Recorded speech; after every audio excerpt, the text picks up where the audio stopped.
Issa Kaunjim, le très respecté l'imam Mahmoud Diko, kuma la sila n'a photo ka porte-parole. Bon, an bɛ mɔgɔw la faamuya tiɲɛ don imam Mahmoud Diko le 5 avril n'o bɛnna juma don ma a ye jamanaden bɛɛ lajɛlen wele ka bɔ jamana ko la ka jamanaden bɛɛ lajɛlen fo. Maaw bɔra ni diinɛ ye, u bɔra ni danbe ye, u bɔra ni fasoden ɲumanya ye, u bɛɛ bɔra ni laɲini min ye o de ye k'a fɔ an ka jamana n b'a fɛ ka to kelenya la, n t'a fɛ an ka jamana siya kɛlɛ ka don a kɔnɔ. O gɛlɛyaw ninnu kɔnɔna la gɛlɛya caman bɛ jamanadenw ni kan. Dɔw ta ye lakanabaliya ye, u bɛ jamana fan bɛɛ, dɔw ta ye baarakɛbaliya ye, dɔw ta ye gɛrɛbuko ye,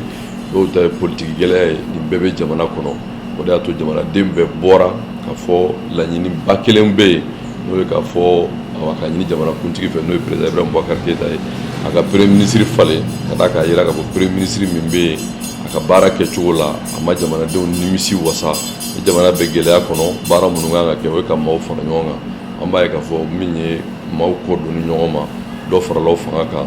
lahala bɛɛ lajɛlen na. Misala lahayi min ye tulonkɛ n'o ye balontan ye o dɛsɛra ka taa jamana kɔnɔ. Donc mɔgɔ dun jamana dikun tɛ mɔgɔ ma ko jɔyɔrɔ, jamana dikun ye de ka jamanadenw ka haminako ani gɛlɛya min b'u kan k'a wuli ubiyɛn k'a nɔgɔya. N'a bɛ juguya ka taa fɛ politiki fana ye falen ye sariya hukumu kɔnɔ. 10 février la o kɛra ko minnu kɔnɔ a b'o kalama a ɲinina premier ministre k'a jɔyɔrɔ bila kuma minnu bɔr'o la ani lahala minnu bɔr'o la o ma kɛ wasa ye. O wele min kɛra juma tɛmɛnen imam Mahmoud Diko y'a fɔ le 5 février avril k'a fɔ ni laɲiniw ma sabati juma o juma ko maaw ka bɔ. A kuma min don kuma in laɲini de b'a la. Bi ye tɛnɛn ye, tɛnɛn 7 avril a bɛ ka ne ɲininka n bɛ se ka kunnafoni min d'aw ma k'a fɔ jamanakuntigi président Ibrahim Boubacar Keïta awa a y'a kanu ani jamanadenw ka ɲɔgɔn ye. O ɲɔgɔn yew senfɛ dugulenw ni dugutigiw sera imam Mahmoud Diko ma k'a fɔ u b'a ɲini a fɛ a ye nin hakilila min fɔ n'o ye juma o juma mɔgɔw ka bɔ n'o y'a sɔrɔ u bɛ se ka ɲɔngiri kuma ɲɔgɔnya ka kɛ. Anw sigikun tɛ k'a fɔ an bɛ jamana ci, anw ye jamanadenw ye, an b'a fɛ jamana ka jɔ, an b'a jigin fana bɛɛ ka laɲini o ye. Ni kuma bɛ se k'o dilan on donne la chance sigikafɔ la ka d'a kan sigikafɔ ye damu ye o de ɲinina ko jamanaden bɛɛ ka kuma ni jamanadenw bɛnna min kan jamana ka waleya o la. N'i y'o ta k'o lajɛ force sociale b'a la n'o ye société civile b'o la, diinɛmɔgɔw b'o la, politique tɔnw b'o la. Maa min bɛ se ka olu bɛɛ wele bi jamana tɔgɔ la jamana sariya la o ye président Ibrahim Boubacar Keïta yɛrɛ de ye. N'a y'o faamu n'o o kumakan bɛɛ ka kumakan nana ɲɛsin fɛn min ma o ye légitimité min tɛ se ka sɔsɔ ka d'a kan siɲɛ dɔ in na a fɔra ko diinɛmɔgɔw ye weleli kɛ ko kuma k'u b'a fɛ k'u da don politiki la. Olu bɛɛ ye kuma minnu ni nafa tɛ a walawalali la nka jamana mago bɛ fɛn min na bi jamana bɛ se ka kisi cogo min pour que a ka kuma jaabi min ye juma nata ye weleli tɛ yen. O kɔrɔ tɛ k'a fɔ weleli jɔra, weleli ɲɔngirila de donner la chance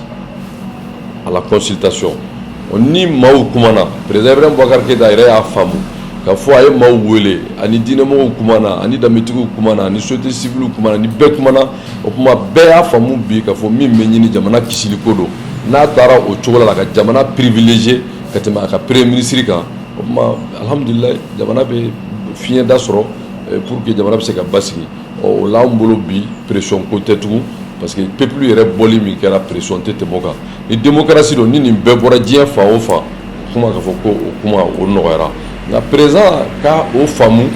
fana hakɛw b'a bolo ka maaw lamɛn ka tɛmɛ sira dɔw fɛ. Donc an y'a b'a fɛ k'a jira on est de bonne foi an tɛ pression kɛ maa si kan an ka laɲini jamana ka kisi. Imam Mahmoud Diko ko min ye juma nata ye ni Ala sɔnna bɔli tɛ yen nka laɲini min bɛ ko in na o de ye k'a fɔ sigikafɔ min bɛ sen na ni o sera ka waleya an bɛ se ka jaabi min di aw ma o de y'o ye. Kumaɲɔgɔnya ma b'u ni ɲɔgɔn cɛ imam Mahmoud Diko y'a fɔ Cheikh Mahmoud Diko y'a fɔ président Ibrahim Boubacar Keïta a kɔrɔ don a jɛɲɔgɔn don a balima don nka jamana ko de bɛ yen